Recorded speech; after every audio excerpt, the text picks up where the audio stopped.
I guess the question that everybody is dealing and struggling with right now is during COVID, how has this affected not just your business as a pharmacy owner, but also Whaley's Babies? Yeah. So it's interesting for us having three stores in the same community. So two of our locations were fully operational during COVID. So our Easton location doesn't have a drive-through. So our patients have to be able to come in to have access to that. We did limit the number of people. But for the most part, they were fully up and operational and running pretty normal. Our Southwest location experienced the same.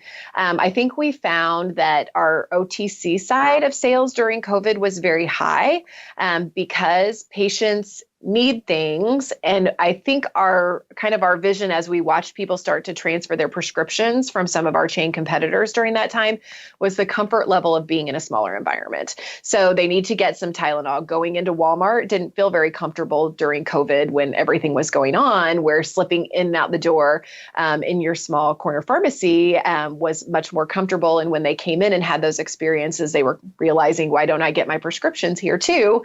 So we've saw some growth in those two locations for sure. Our West location, where our Mommy and Me department is at, was kind of the opposite. The staff was really encouraging people to utilize our drive-through and not come in the front end. A lot of those patients late March, when things hit here and kids were out of school, they were getting 90-day supplies. And all of a sudden, we didn't see those people at all in like April and May. And so we really watched our sales drop. While we watched our Mommy and Me sales drop, we were still averaging about $3,000 a month in sales just in that department. And really the clear message with that is moms don't stop having babies. And they're actually having babies in a more difficult time. They're limited to the people that can come in and help them and support them. They're, asking family to stay away to try to keep babies safe.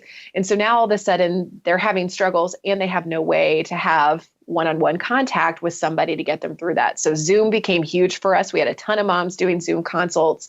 And then what we could offer them was delivery of the products that they needed if they were inside of our community, or getting everything all packed up and they can buzz through the drive-through.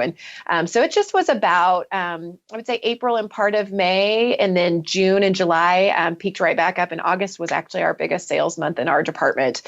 So, we're proving that we're there for families and we're there for them at the time that they really need us the most in offering those services. I think sometimes we kind of slip into thinking, oh, these are all things that people can live without, but they're really not. They're things that they really need at a very fragile time.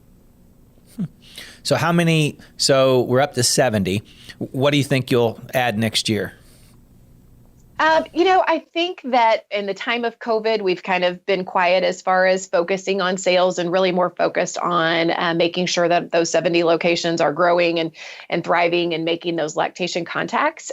But I see a big year of growth for us because I think realistically in these times of COVID, pharmacy owners are realizing now than ever before how important that front end is to us. For us, looking at our numbers and saying, man, those Mommy and Me sales really, really helped out West in a difficult time. And they're consistent dollars. It's 100% markup on product, and that's cash money coming in. These aren't things that we're billing for and then complaining about not getting paid for, but it's cash that's walking, coming in the door and helping us with our cash flow. I hope that people really sit back and evaluate their pharmacies and say, what do we need to be doing to really serving our community and filling all the niches and making sure that we have everything that they need. And this is certainly a portion of that. So we're hoping to push past 100 and hopefully by the end of 2020, but definitely into 2021. And just want to continue to service well every pharmacy partner that we bring on and really help them grow and improve their business.